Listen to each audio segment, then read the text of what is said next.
हादसा हुआ है और तेज रफ्तार से आ रही एक प्राइवेट बस गन्ने से भरी हुई ट्रॉली से टकरा गई है। बस में सवार एक यात्री की मौके पर मौत हो गई है। हादसा इतना भीषण था कि बस के आगे का हिस्सा पूरी तरह से क्षतिग्रस्त हो चुका है। दुर्घटना की सूचना मिलते ही पुलिस और एसडीआरएफ की टीम मौके पर पहुंची है। तुरंत रेस्क्यू ऑपरेशन शुरू किया गया है। बस में फंसे घायलों को बाहर निकालकर नजदीकी अस्पताल में भर्ती कराया गया है। इलाज किया जा रहा है। पुलिस के मुताबिक बस चालक तेज रफ्तार में होने की वजह से ट्रॉली को नहीं देख पाया और जोरदार टक्कर कर दी।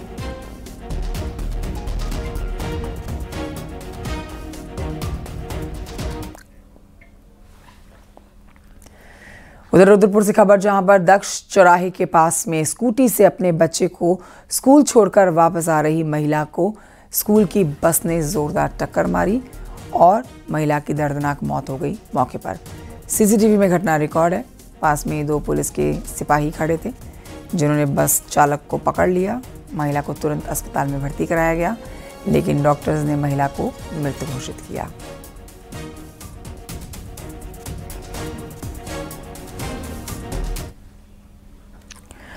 खबर रुड़की से है, जहां पर पिरान कलेर इलाके में कार सवार ने बुजुर्ग को कुचल दिया, जिसके बाद मौके पर ही बुजुर्ग की मौत हो गई।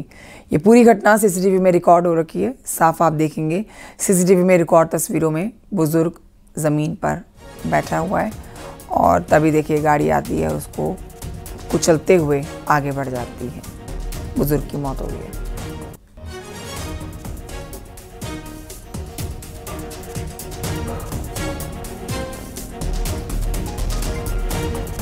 खबर चमोली से है, जहां बद्रीनाथ हाईवे पर मायापुर के पास में देर रात सड़क पर खड़े टेम्पो ट्रैवलर में अचानक से आग लग गई। आग इतनी भीषण थी कि पास में खड़ी हुई दूसरी गाड़ियां भी इसकी चपेट में आ गईं। आग से जलकर 2 गाड़ियां राख हो गई हैं। गाड़ी में आगे का जो हिस्सा है वहां आग लगी और शॉर्ट सर्किट वजह बताई जा रही है आग लगने की। फोन कर रखा है।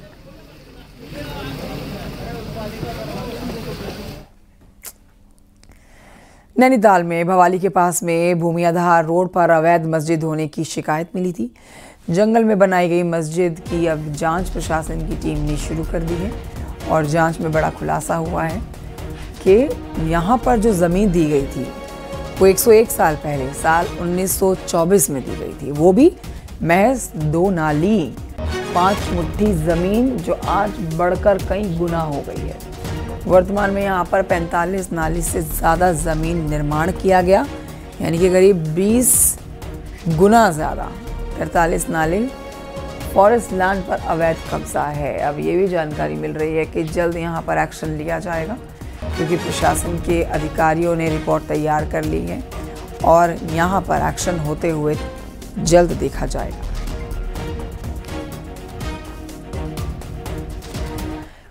विकासनगर में नेशनल हाईवे पर हबर्टपुर से बाड़वाला तक सड़क के दोनों ओर अतिक्रमण को हटाने का अभियान लगातार जारी है और कुल मिला के अभी तक यहां पर 30 से अधिक अतिक्रमण को ध्वस्त किया गया है जो अवैध था।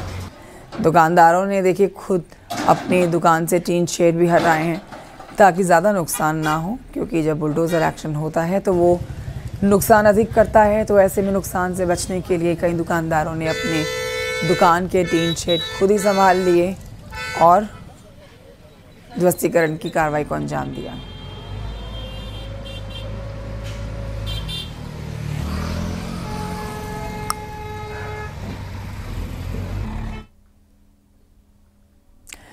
हल्द्वानी के पास काठ गोदाम पहुंचे सीएम धामी डेमोग्राफी बदलाव पर सख्त नजर आए और उन्होंने सख्त बयान दिया। सीएम धामी ने हल्द्वानी के बनबुलपुरा क्षेत्र में रेलवे अतिक्रमण को लेकर सुप्रीम कोर्ट में चल रहे मामले और लगातार हो रहे डेमोग्राफिक चेंज पर कहा, घुसपैठियों को सबक सिखाएंगे, डेमोग्राफी चेंज नहीं होने दी जाएगी। माननीय सर्वोच्च न्यायालय में मामला चल रहा है। सर्वोच्च न्यायालय जल्दी से जल्दी उस पर जो भी निर्णय देगा उसके अनुरूप हम सब कार्रवाई करेंगे। हाँ, ये डेमोग्राफी राज्य की नहीं बिगड़नी चाहिए। देवभूमि है, यहाँ की डेमोग्राफी को न बिगड़ने देने के लिए हम पूरी तरह से संकल्पबद्ध हैं। उत्तराखंड के लोगों का हक किसी भी कीमत पर नहीं मारा जाना चाहिए। यहाँ की डेमोग्राफी खराब नहीं होनी चाहिए। हम अपने बच्चों के आने वाले कर्णधारों के साथ, नौनिहालों के साथ किसी भी प्रकार की असुरक्षा का भाव उनके मन में ना आए, उनको एक सुरक्षित परिवेश देना चाहते हैं। हमारी आने वाली पीढ़ियां यहाँ सुरक्षित हों, इसलिए किसी भी कीमत पर जो घुसपैठिए हैं, जिन्होंने यहाँ पर डेमोग्राफी को ख़राब किया है, गलत तरीके से यहाँ पर तमाम प्रमाण पत्र लिए हैं, तमाम पहचान पत्र बनाए हैं, राशन कार्ड बनाए हैं, उनके खिलाफ हम सख्त कार्रवाई कर रहे हैं। पूर्व सीएम और कांग्रेस के सीनियर लीडर हरीश रावत ने नया बयान देकर राजनीतिक हलचल बढ़ा दी है।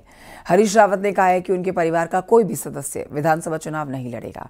उन्होंने कहा है कि हमने लोकसभा चुनाव के लिए वोट मांगे थे, इसीलिए लोगों के बीच जाना जरूरी होता है। अब रावत के बयान को लेकर कांग्रेस की अंदरूनी कलह, अंदरूनी राजनीति सामने आती हुई आ रही है नजर, जिसको लेकर अब हमलावर है सरकार पक्ष के लोग भी। आपको यह जानकारी दे देते हैं कि देहरादून की धर्मपुर सीट पर हरीश रावत के अपने बेटे के लिए संभावनाएं तलाशने की भी चर्चाएं थी। साफ कर चुका हूं कि न मैं न मेरे परिवार का कोई सदस्य, हमने लोकसभा का वोट मांगा, अब भी हम लोकसभा का ही वोट मांगेंगे वहां से। और रहा सवाल संपर्क और सेवा का, वो निरंतर बना रहे। उन्होंने बहुत स्पष्ट तौर पर बातों बातों में संकेत दे दिया कि 2 लोकसभाओं के अंदर, नैनीताल लोकसभा और हरिद्वार लोकसभा में मेरा वर्चस्व कायम रहेगा। उन्होंने कहा कि हम विधानसभा चुनाव मेरा परिवार नहीं लड़ेगा, लेकिन उन्होंने ये साफ कह दिया है कि भाई लोकसभा नैनीताल और लोकसभा हरिद्वार दोनों में मेरा वर्चस्व है। अगर मुझे और आइए सीधे आपको ले चलते हैं गोरखपुर, जहां पर मुख्यमंत्री योगी आदित्यनाथ बोल रहे हैं, सुनते हैं उन्हें। आज के समारोह में उपस्थित गोरखपुर के हमारे सभी जनप्रतिनिधिगण, महापौर डॉक्टर मंगलेश श्रीवास्तव जी, जिला पंचायत अध्यक्ष श्रीमती साधना सिंह जी, मान्य विधायकगण श्री विपिन सिंह जी, प्रदीप शुक्ला जी, श्रवण निषाद जी, महेंद्र पाल सिंह जी, डॉक्टर धर्मेंद्र सिंह जी,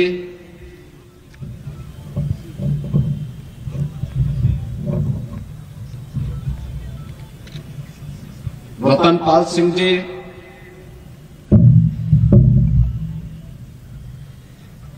महाराणा प्रताप शिक्षा परिषद के उपाध्यक्ष श्री राजेश मोहन सरकार जी,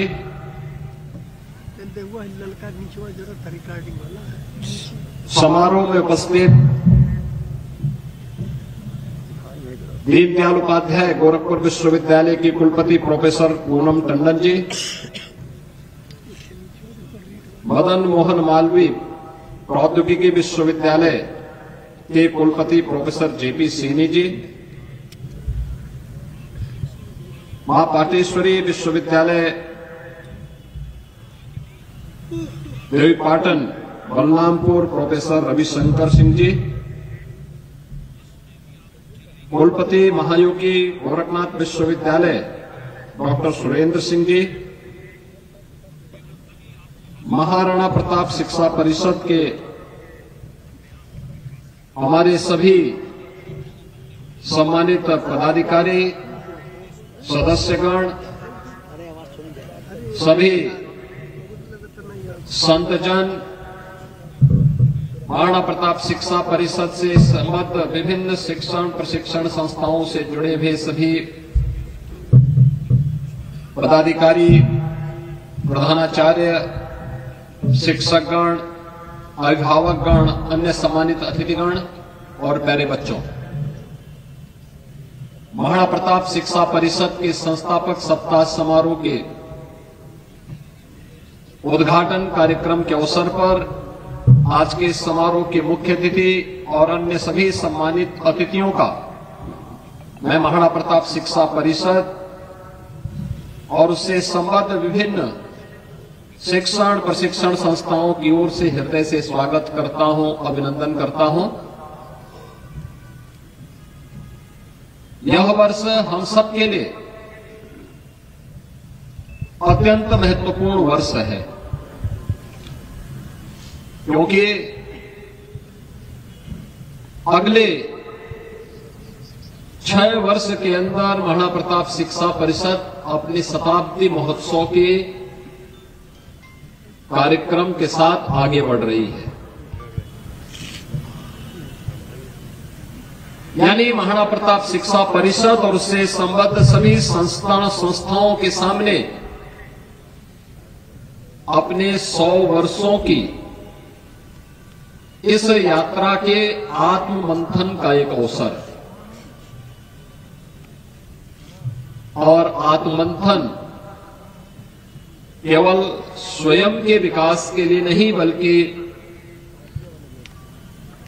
एक छात्र के सर्वांगीण विकास के लिए, समाज और राष्ट्र के प्रति हमने अपनी भूमिका का निर्वहन किस रूप में किया है, इस पर आत्मावलोकन करने का एक अवसर यह समारोह हम सबके सामने प्रस्तुत कर रहा है। आज जब हम लोग उद्घाटन कार्यक्रम के अवसर पर यहां पर उपस्थित हैं, मैं इस अवसर पर महाराणा प्रताप शिक्षा परिषद के अध्यक्ष के रूप में जिन्होंने अपनी एक शानदार पारी खेली थी, ऐसे प्रोफेसर यूपी सिंह जी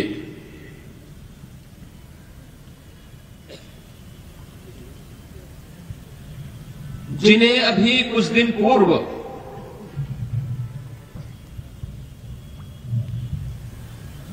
महाराणा प्रताप शिक्षा परिषद ने खोया है, उनकी स्मृतियों को नमन करता हूं और विनम्र श्रद्धांजलि अर्पित करता हूं।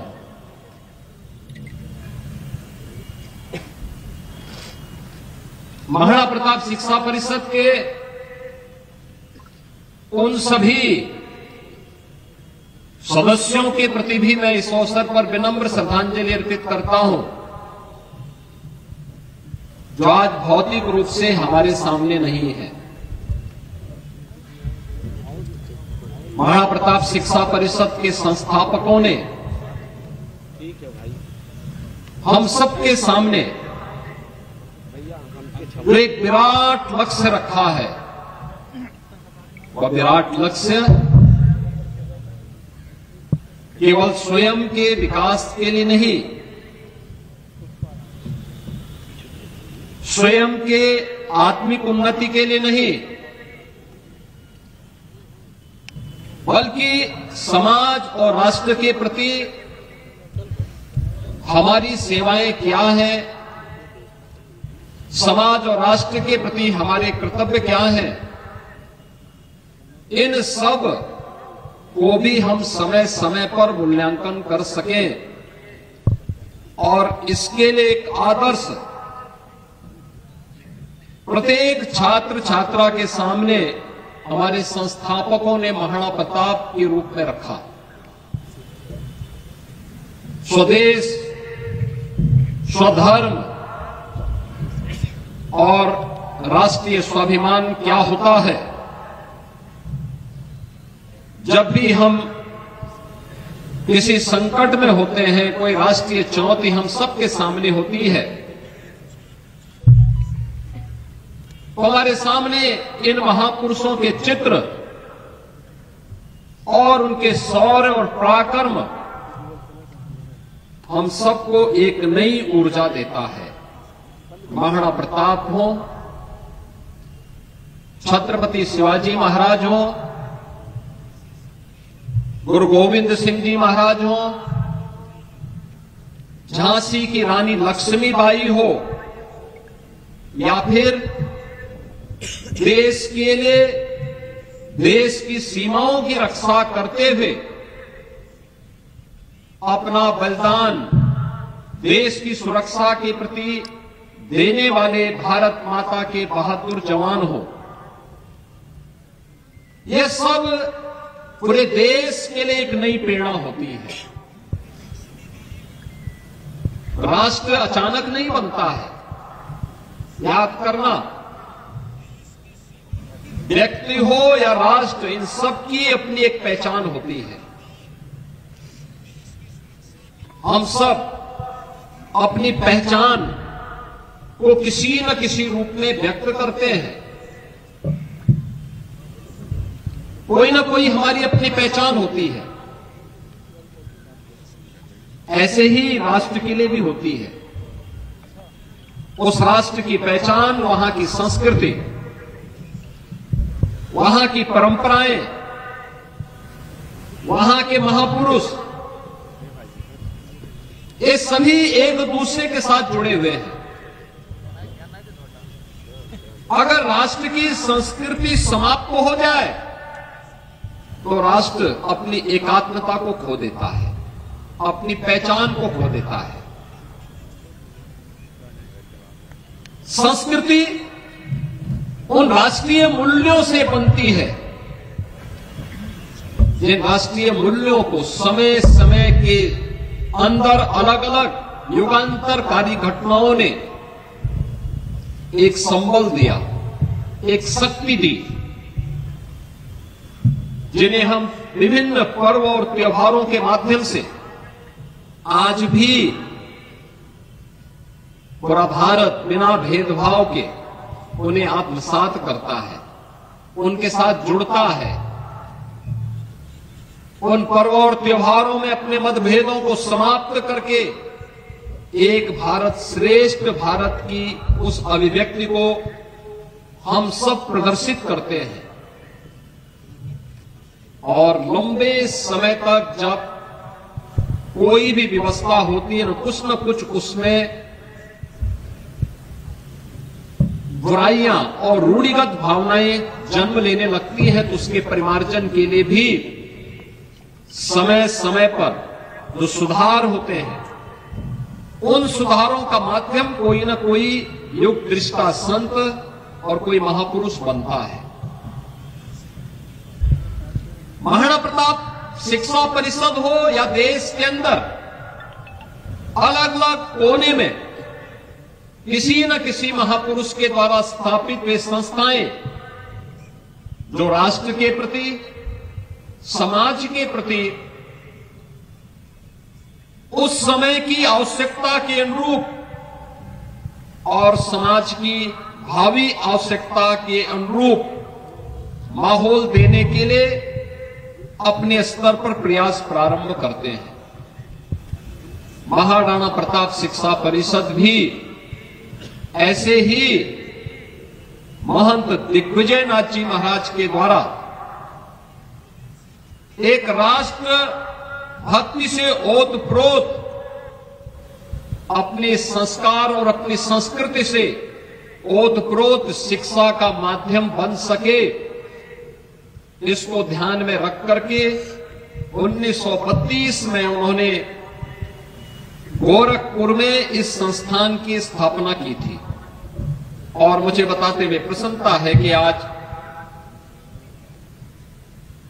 51-52 संस्थाएं महाराणा प्रताप शिक्षा परिषद के अंतर्गत संचालित होकर के शिक्षा के क्षेत्र में, सेवा के क्षेत्र में, स्वास्थ्य के क्षेत्र में, प्रौद्योगिकी के क्षेत्र में, अलग अलग क्षेत्र में वहां पर शिक्षण प्रशिक्षण के केंद्र के रूप में विकसित होकर के राष्ट्र को समर्पित नागरिक देने के लिए प्रतिबद्ध दिखाई देते हैं। महाराणा प्रताप शिक्षा परिषद के संस्थापक समारोह, साप्ताहिक संस्थापक समारोह के कार्यक्रम के पीछे का उद्देश्य भी होता है कि हम अपने संस्थापकों के प्रति कृतज्ञता ज्ञापित कर सकें, हम अपने कर्तव्यों के प्रति और अपनी तैयारियों का भी आत्मावलोकन कर सकें। आने वाली चुनौतियों का सामना करने के लिए हमें कैसे अपने आप को तैयार करना है और भावी भारत के निर्माण में हमारा क्या उत्तरदायित्व है, उन उत्तरदायित्वों को भी हम बखूबी समझ सकें। और मुझे बताते हुए प्रसन्नता है कि ज्यादातर संस्थाएं अपनी उन जिम्मेदारियों का निर्वहन करते हुए अपने संस्थापकों के प्रति अपने उत्तरदायित्वों का निर्वहन करते हुए निरंतर प्रतिवर्ष कुछ न कुछ नयापन करने का प्रयास कर रहे हैं। नएपन की ही उसी श्रृंखला का हिस्सा है। आज जब हम यहां पर, आपने देखा होगा, समारोह के मुख्य अतिथि और मंचस्थ अन्य अतिथियों के द्वारा 2 विशिष्ट पत्रिकाओं का विमोचन का कार्यक्रम यहां पे संपन्न हुआ।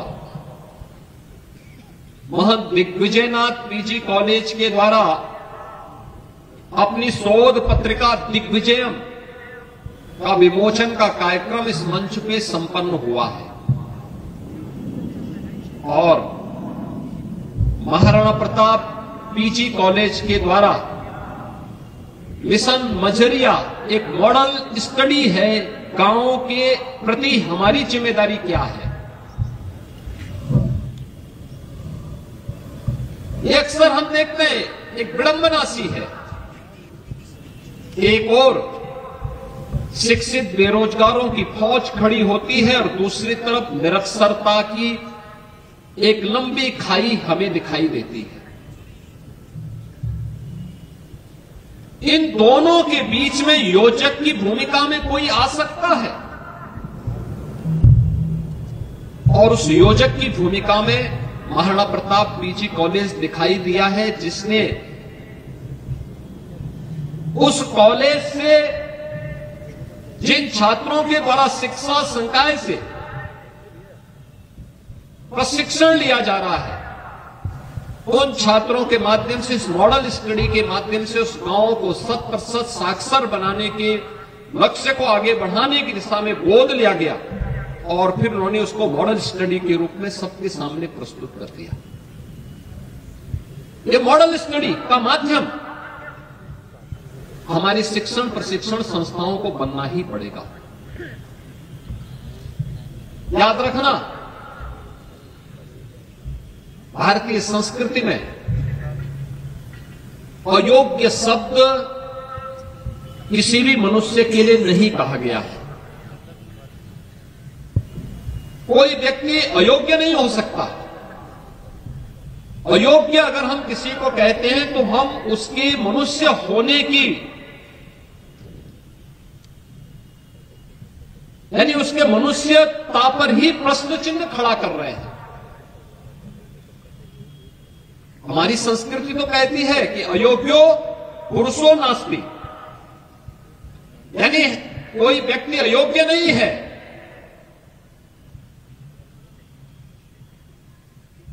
अयोग्य कोई व्यक्ति अगर है तो इसका मतलब कोई योजक नहीं है।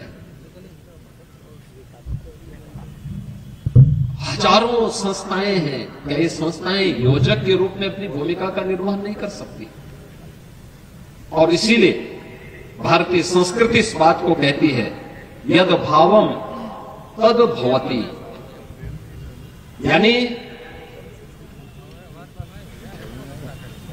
होता वही है जो हमारे भाव होते हैं। भाव अच्छा है तो होगा भी अच्छा ही। सर्वम मनसि संस्कृतम, यानी ये भारतीय संस्कृति और भारतीय मनीषा हमेशा इन भावों को व्यक्त करती है।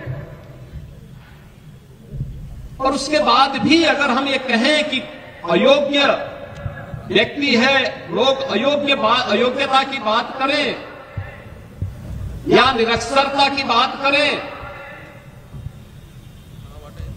तो हमारी शैक्षिक समाज पर एक प्रश्न चिन्ह खड़ा होता है। और मैं महाराणा प्रताप शिक्षा परिषद से, मैं यही सभी शिक्षण प्रशिक्षण संस्थाओं से इसी बात को कहूंगा। अलग अलग संस्थाओं से मेरी हमेशा इस बात के लिए अपील होती है कि कुछ न कुछ हम नयापन करके दिखाएं। और बहुत सारी संस्थाओं ने कुछ ऐसे सेवा के कार्यक्रमों को ले रखा है। कोई कुष्ठ सेवाश्रम से जुड़े हुए बच्चों को गोद लेकर के बढ़ा रहा है, कोई संस्थान थारू जनजाति के बच्चों को गोद लेकर के उनके शिक्षण प्रशिक्षण की सारी व्यवस्था का दायित्व लेता है, कोई बनटांगिया से जुड़े हुए छात्र छात्राओं को गोद लेकर के उन कार्यक्रमों को आगे बढ़ाने का कार्य करता है, कोई संस्थान किसी अन्य जिम्मेदारी का निर्वहन करते हुए समाज और राष्ट्र के प्रति अपनी जिम्मेदारियों का भी निर्वहन करता है। और यही तो है राष्ट्र के प्रति हमारी सेवा। याद करिए, प्रधानमंत्री जी ने जब देश की आजादी के अमृत महोत्सव कार्यक्रम के अवसर पर देशवासियों के सामने उन्होंने कुछ विजन रखे थे। उन्होंने कहा था 2022 में भारत अपनी आजादी का अमृत महोत्सव मनाया, और उन्होंने उस समय एक लक्ष्य रखा था प्रत्येक भारतवासी के सामने। उन्होंने कहा था कि 25 वर्ष बाद भारत अपनी आजादी का शताब्दी महोत्सव मना रहा होगा। विजन 2047 2047 भारत की आजादी का शताब्दी महोत्सव। कैसा भारत हमें चाहिए, कैसा भारत चाहिए? एक ऐसा भारत जो आत्मनिर्भर हो, एक ऐसा भारत जो विकसित हो, एक ऐसा भारत जिस पर पूरा देश गौरव की अनुभूति करते हुए, जहां पर हर व्यक्ति खुशहाली का जीवन व्यतीत कर रहा हो, परस्पर सौहार्द के साथ मिलकर के उसे दुनिया की एक महाशक्ति के रूप में स्थापित करने में अपनी भूमिका का निर्वहन कर रहा हो, जहां आपस में जाति जाति के बीच में कोई विभेद न हो, भाषा का विवाद न हो, क्षेत्र का विवाद न हो, कहीं अभाव न हो, कहीं किसी प्रकार की आपदा का शिकार कोई नागरिक न हो। हर व्यक्ति आत्मनिर्भर और स्वावलंबन का जीवन व्यतीत करते हुए राष्ट्र के प्रति अपने दायित्वों का निर्वहन कर सके, ऐसे विकसित भारत के निर्माण के लिए उन्होंने हर भारतवासी को कहा था कि यह तब हो सकता है जब हर व्यक्ति पंच प्रण पर ध्यान दे। ये पंच प्रण क्या है? याद रखना, ये वे शाश्वत मंत्र हैं जो हर नागरिक पर बराबर लागू होते हैं। क्या छात्र हो, क्या शिक्षक हो, क्या व्यापारी हो, क्या जनप्रतिनिधि हो, क्या महिला हो, क्या पुरुष हो, क्या बुजुर्ग हो, क्या बालक हो, हर व्यक्ति पर ये समान रूप से लागू होते हैं। और उन्होंने पंच प्रण के रूप में क्या कहा? पहला प्रण उनका था विरासत पर गौरव की अनुभूति करना। हमारी विरासत पूर्वजों की थाती हमारे साथ परंपरा के साथ जुड़ रही है, हर भारतवासी उस पर गौरव की अनुभूति करे। अपने पूर्वजों पर, अपनी संस्कृति पर, अपने महापुरुषों पर हर भारतवासी को गौरव की अनुभूति करनी चाहिए। महाराणा प्रताप, छत्रपति शिवाजी महाराज, गुरु गोविंद सिंह जी महाराज, झांसी की रानी लक्ष्मीबाई, पंडित राम प्रसाद बिस्मिल, ठाकुर रोशन सिंह, अस्फाउल्लाह खां, ये उसी परंपरा के नायक हैं जिस परंपरा पर गौरव की अनुभूति करके, जिस पे हर भारतवासी कह सकता है कि हमारी विरासत है।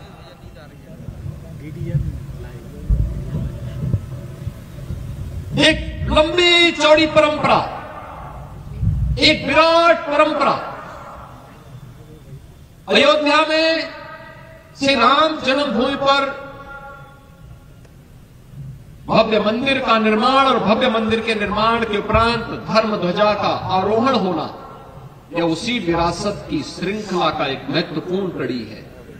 और भारतवासी गौरव की अनुभूति कर सके कि हम इस विरासत के वारिस हैं उन्होंने दूसरा प्रण हर भारतवासी को उपलब्ध करवाया। वह प्रण था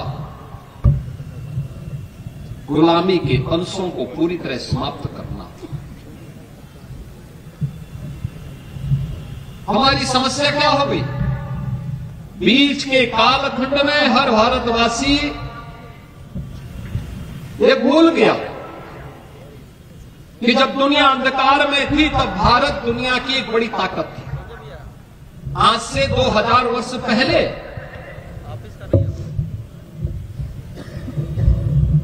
दुनिया की अर्थव्यवस्था में भारत का हिस्सा 46% था।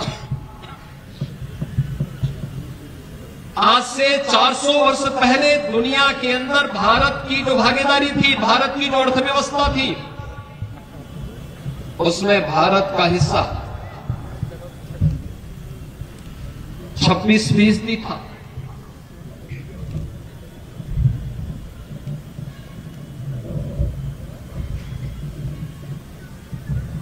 यह देश जब आजाद हुआ तब दुनिया की अर्थव्यवस्था में भारत का हिस्सा मात्र 1.5% रह गया था। कहते हैं अंग्रेज भारत से इतना लूट करके लेके गए थे, अंग्रेज भी और विदेशी आक्रांता भी भारत से इतना लूट करके लेके गए थे, उसकी कीमत अगर आज आप देखेंगे तो उसकी कीमत होती है लगभग 32 से लेके 35 ट्रिलियन डॉलर के बराबर। यानी आज भारत की जो अर्थव्यवस्था है वह मात्र 4 ट्रिलियन डॉलर की है।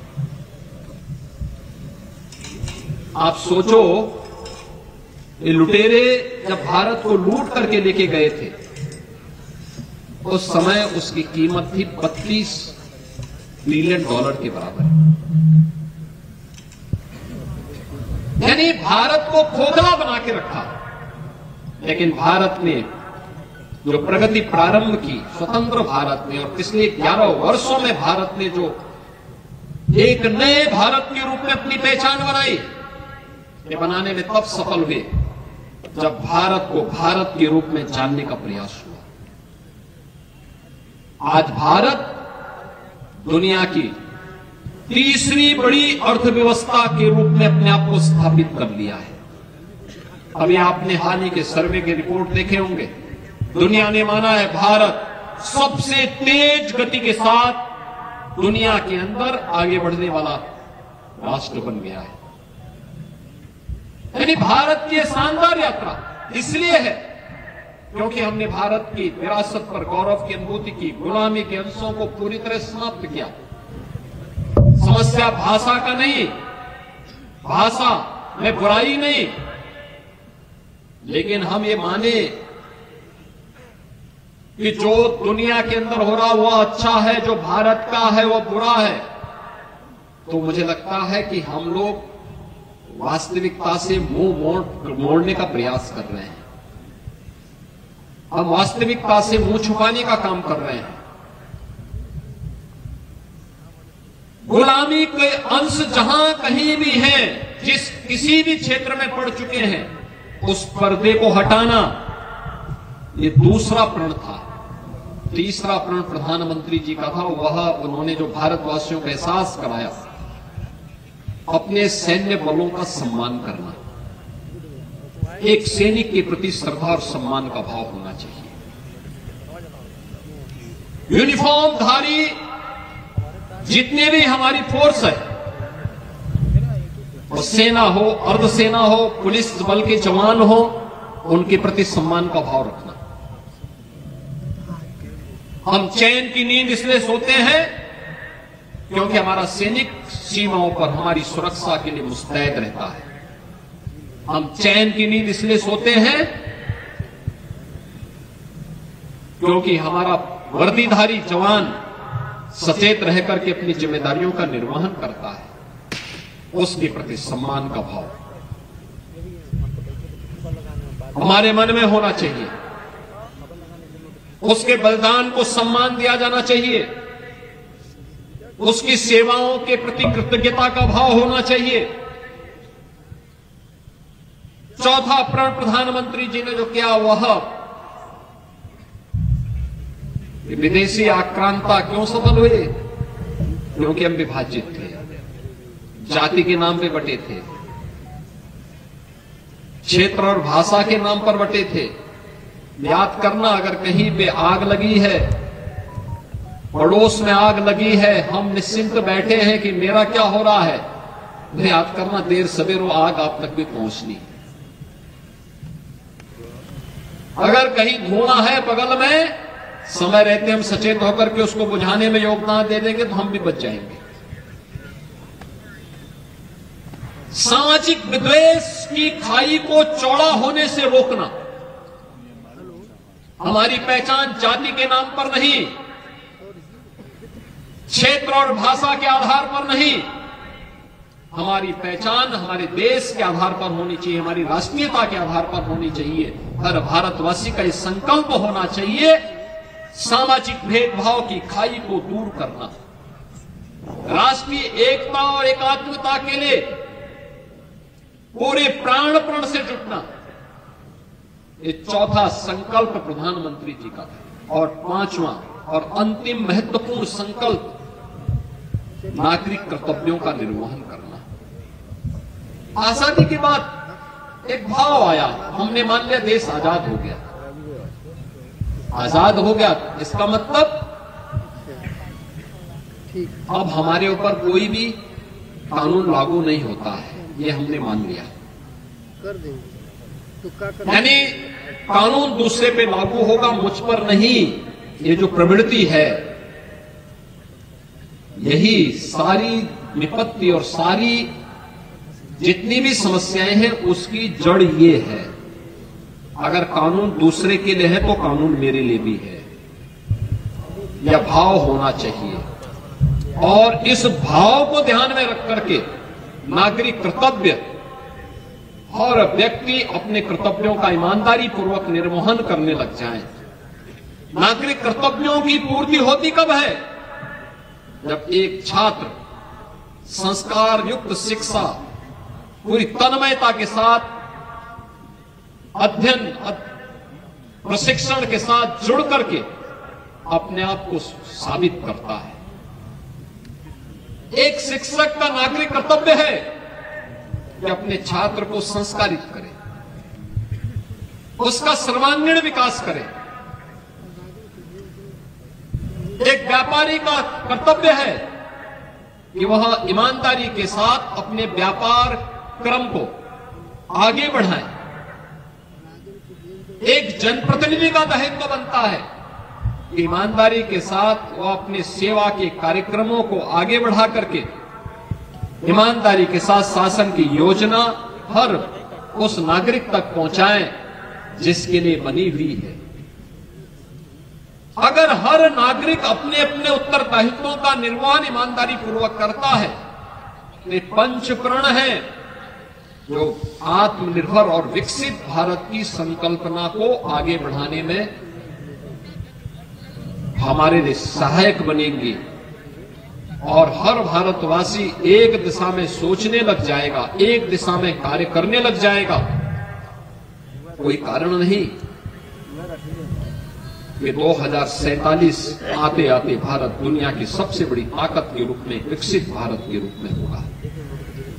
और विकसित भारत किसी एक व्यक्ति के लिए नहीं, किसी एक जाति के लिए नहीं, 140 करोड़ भारतीयों का भारत होगा। हम सब भारतीयों का भारत होगा। उस भारत के निर्माण के लिए ही, उस भारत के प्रति अपनी संकल्पना को, अपनी भावनाओं को आगे बढ़ाने के लिए ही महाराणा प्रताप शिक्षा परिषद के संस्थापकों ने महाराणा प्रताप शिक्षा परिषद की स्थापना की और उसके साथ जुड़े हुए आज हर एक पक्ष को लेकर के महाराणा प्रताप शिक्षा परिषद कार्य कर रहा है। शिक्षा के अपने विजन को तो आगे बढ़ा ही रहा है, स्वास्थ्य के क्षेत्र में उससे जुड़े हुए सभी पक्षों को लेकर के, क्या एलोपैथ हो, क्या आयुर्वेद हो, क्या नर्सिंग हो, क्या पैरामेडिकल का हो, या एग्रीकल्चर का हो,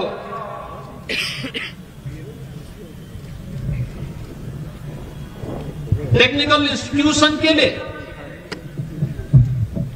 Maharana Pratap institute of technology के रूप में हो या महाराणा प्रताप पॉलिटेक्निक के रूप में हो,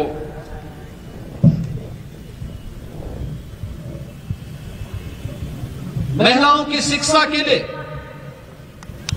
या अलग अलग क्षेत्र से जुड़े हुए क्षेत्र में अन्नदाता किसानों के प्रशिक्षण के लिए महायोगी गोरखनाथ कृषि विज्ञान केंद्र हो या फिर अन्य संस्थाएं दूर दराज के क्षेत्रों में निरंतर इस दिशा में कार्य कर रही हैं, एक नए प्रयास को आगे बढ़ाने का कार्य कर रही हैं और अपने संस्थापकों की उन भावनाओं को आगे बढ़ाने की दिशा में प्रत्येक वर्ष हर संस्था के सामने कुछ लक्ष्य दिए जाते हैं। हर संस्था के सामने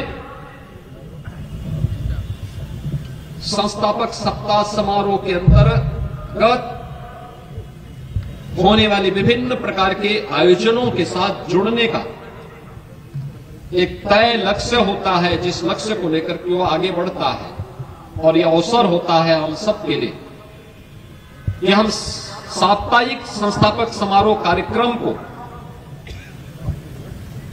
एक समग्रता के साथ देखें तो इसकी शुरुआत हम एक अनुशासन पर्व के साथ इस शोभा यात्रा के माध्यम से निकालते हैं।